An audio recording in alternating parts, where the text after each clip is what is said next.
好了，這時候呢，我們的這個廣式五香腸呢，這個肉呢已經是醃制好了。現在呢，我們開始呢，要灌腸處理。我們在灌腸之前呢，要把這個羊腸衣啊，这個風乾腸衣啊，把它用水來浸泡好啊，浸泡軟它。這個腸衣呢是即泡即用的啊，不需要其他的那個處理的。直接用這個清水來浸泡就可以了。然後呢，現在呢，我們正式的開始灌腸，把這個肉呢放到這個灌腸機裡面去。我們的這個五香腸呢，現在就把它這個肉呢放到這個灌腸機裡面去。待會兒呢就是直接灌腸了。我們首先呢，把這個压气泵啊，然後呢，這個蓋子把它打開，然後呢，直接把這個醃制好的這個豬肉啊，放到這個灌腸機裡面去。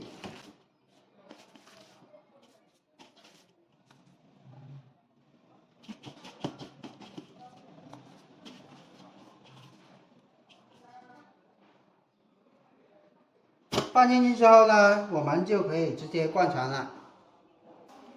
在灌肠之前呢，我們要把這個腸衣啊套到這個灌肠桶，這個出肉桶裡面去，然後呢，等一下就可以，直接灌腸了。我們首先呢要找到这個腸衣的這個頭，然後呢，直接套到這個灌腸桶。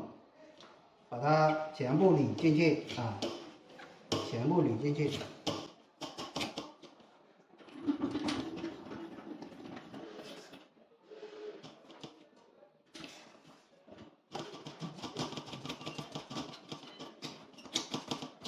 这個灌腸桶呢的大小呢，有最小的也有最大的，這個根據自己的選擇，做多大的這個臘腸來選購就可以了啊。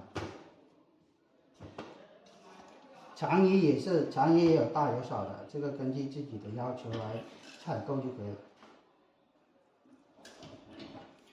裝上去之後呢，我們這個臘腸衣的這個頭啊，先把它扎緊，扎緊，不要讓這個肉露出來啊。然後呢，這個時候呢，我們就可以開始，左手按住這個灌腸桶，然後呢，右手呢轉動這個壓氣泵然後呢，我們就可以把這個豬肉全部灌到這個腸衣裡面去了。我們在灌腸的時候呢，這個速度呢一定就是要均勻的，不要過快，也不要過慢了。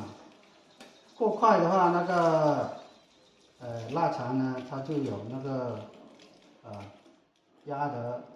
灌得不均勻，裡面就有那個空氣如果速度太慢的情況下，那麼你就是会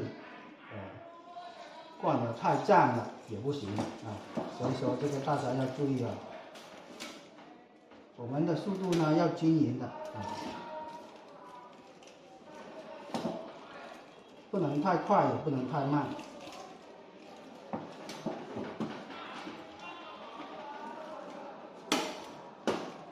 当然，我這個是手動的這個灌腸機，也有用那個電動的，對吧？電動的話可能就是會勻速一點，那你灌出來的臘腸可能就均勻一點。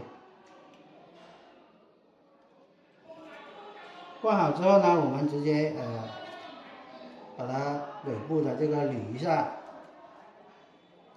尾部的這個捋一下，然後呢，把它扎起來就可以了，把這個頭扎起來就可以了。然後呢，接下來呢，我們就可以直接扎腸，就是拿那個扎線機來把它扎成一節一節的，一節一節的，像這樣子一節一節的，就是拿那個扎線機來把它扎成結就可以了。好了，接下來呢，我們繼續做下一步的操作。